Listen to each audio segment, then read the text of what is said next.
brain health is a really important topic in general. And there's a lot that we can do to support brain health as it pertains to nutrition. There are a ton of different foods and nutrients we can do to support that brain health. First and foremost, and my recipe today really will utilize a lot of these types of ingredients, are going to be those omega-3 fatty acids, which we'll find a lot in fish, specifically like fattier types of fishes. So salmon, flax seeds, walnuts, mackerel, cod. Those are all really good sources of omega-3 fatty acids. In terms of brain health, they're very crucial for memory, for learning. And so we try to really utilize that, especially when we're introducing foods to kids. We try to make sure that it's introduced at a young age so that it does help support not only the brain health, but the development of the brain as well. Also antioxidants, which are very important for so many different things in our body. It's going to help fight oxidative stress. That's what antioxidants do. And we're going to find them in berries, dark chocolate, green tea. And that's also going to be important for preventing brain damage due to diseases that can affect the brain.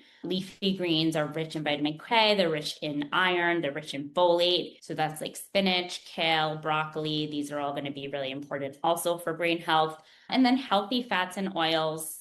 We mentioned before the omega-3 fatty acids. So just generally healthy fats like avocado, olives, those oils, that's going to be very helpful for supporting the structural brain health. So not just the memory and learning, but the actual structure of our brain. And then just making sure that we're staying hydrated. We really want to make sure we're getting enough water and fluids because that's going to help maintain focus and also just prevent cognitive decline, which we do see as we age, but we are starting to see it now at a younger age, unfortunately. So just making sure that we are staying hydrated and making sure we're getting all of these nutrients to help support brain health as much as we can. Brain health, like so many things, is one of those things that helps remind you to eat the rainbow. Because I was just thinking about all the colorful aspects of the foods you just mentioned. Yeah, it's a good practice to follow for brain health as well. Exactly. So just going off the brain health again, I'm actually doing a couple of things. I'm going to do a skinny eggplant parm, to do a skinny way of eggplant parmesan, a little bit more healthier. And in addition to that, I've made a walnut and pear salad with chia seeds, very good for all the That sounds delicious. Yeah, and then of course a quick salad dressing. So I have my onions here. I'm making a quick marinara sauce. I'm going to put some fresh garlic. I don't buy any jar sauce. This is such a nice sauce, really tasty. Right. You do not need to add any sugar. You don't need to add anything. I have fresh parsley here that my dad chopped up this morning for me. Thank you, Dad. So put some fresh parsley going on in there. That's flat leaf parsley, yeah. The Italian. You can actually do two. You can do the curly parsley or the flat leaf, but I usually do the flat leaf. While that's going, so I'm going to put my sauce in there now. This is just crushed tomatoes, and I have some chopped tomatoes in there as well. I'm going to add that. And then I'm just going to add some salt and pepper. I should have probably did the salt and pepper first, but that's fine. Doesn't matter. It's flexible. It's flexible. We're going to do a pinch of salt. Salt here and some black pepper. And let that cook. That is that simple. And you can just put a bit more fresh parsley on the top. You taste it, and trust me, that is going to be perfect, that sauce. How long do you simmer that for, Sam? I usually do it for about an hour. Okay, yeah. Like if it's on a Sunday or something, it could go even longer than that. It really depends. If you're at home, just let it keep going. It really is great. All right, so I'm going to make this. So this is my eggplant. I peeled it and sliced it. What you do, you're going to put it in the oven. I'm just going to put a little bit of olive oil spray on it, both sides, a little salt and pepper. And then I'm going to stick it in the oven. I will put it in the oven till it should be tender, taking it out. I got it on a 350 and it took about 15-20 minutes. Just poke it and I'll show you the outcome now. So that's going to go in the oven in a few. Like it comes out like this. So you have, it's like a little beautiful, flexible. Right, so here's my sauce that I made earlier. I'm going to put a little bit of sauce at the bottom, and I'm loading this up with spinach. I love spinach in things with marinara sauce or tomatoes. Such a good addition. So I have some low-fat ricotta cheese here. I always put salt and pepper and sometimes a little bit of parsley even in my cheese because it's sweet, the ricotta cheese. Yeah, you offset it a little bit. Yep. I'm going to load that up. So we're going to just add some spinach. I'm going to put a little bit of low-fat mozzarella. Beautiful. Put another layer.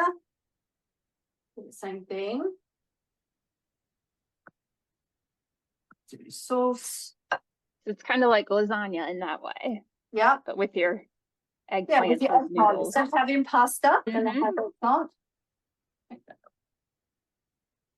Bit of cheese again, and then just a little bit of marinara sauce on the top. You can put a little bit of Parmesan cheese there. I'll just put some mozzarella because I haven't got it available. So then that go in the oven. It'll all melt together. It's just So really nice. nice. And it comes out delicious. All right, quick salad dressing. My salad dressing here. So we are going to use some olive oil. I'm going to put some honey. You can put a touch of mustard in this as well. A little touch of honey. Reminds me that I need to buy some balsamic. I'm going to put some salt in there. A little bit of pepper. No mustard today, kids. It's fine. It's fine. You can put mustard in there. I usually take it up a notch with mustard, but that's totally fine. What kind of mustard do you use for it? The English one I use. So I'm just going to do this. I would add a little bit more oil. It's a little thin for me, but I would add a little tiny bit more oil to it just to get it a little bit more smoother. But you know, just as long as you blend it, it gives it that really creamy, thick balsamic taste. Because a lot of times it's like I'll just mix it. It's usually because it's like I don't want to pull my blender out. Yeah. But Yeah. also if you use a whisk, it also will blend it really Yeah. nicely. You absolutely use the whisk, but it does take a little bit longer with the whisk. Yes. That's I'm a little bit lazy with that one. This is our end result. So I have the Oh my gosh. That looks beautiful. Thank you so much. And I have the pear, walnut, and chia seed salad. That all to do with Beautiful. Okay, and then you've got the salad dressing. And the water of the week is sparkling water with some oranges and cucumber. Looks delicious. Wow. So I'm going to stick onto the walnut theme, but I'm going to be making a walnut crusted salmon. I happen to love a nut crusted salmon. I think it just has like a nice crunch, and I just love the combination of the two. So I have my salmon fillets. These are pretty big, but I had them in my freezer. So I defrosted them, and then I'm going to make my little paste mixture. So here I have 1 clove of garlic that I minced, and then I have some parsley that I just roughly chopped. Parsley is one of the unifying ingredients of today too. Yes, exactly. Then I have my walnuts, which I just crushed. I put them in a Ziploc bag, and I just took something like hard and I just made them like crushed. And you're going to do about a tablespoon to a tablespoon and a half of that. It doesn't really matter. The amounts don't matter so much, so don't get too obsessed with that. Then we're going to do some salt and pepper. Some pepper, some salt. Then we're going to do 2 tablespoons of olive oil, and that's what's going to help us make like this paste. So that's about 1 tablespoon. I'm good at eyeballing, but if you want to use measuring, you can. I'm going to add a little bit more. And then you're going to just zest a lemon. So it says about a half a lemon, but it doesn't really matter. So I'm going to zest. It adds really nice flavor to this.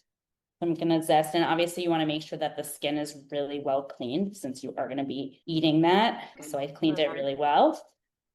So put a bit of lemon zest. It adds such a nice smell.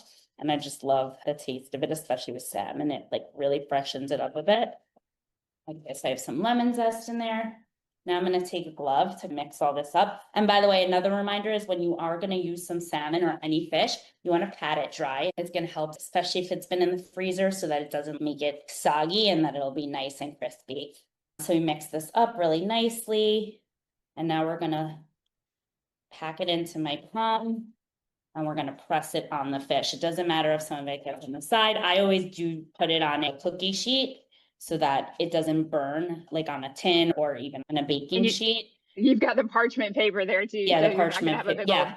That's underneath it. Yes, too. exactly. By the way, a good tip, if you're cooking something that needs to be covered, like meat or something, if you put parchment paper on top before foil, it actually helps keep like things more moist and the juices in. Here I have my salmon.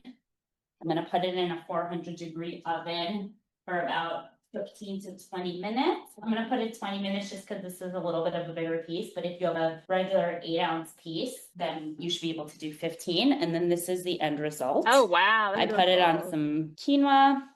Gorgeous. Smells so good. You still get that like lemony smell, and it's just so nice and fresh and light.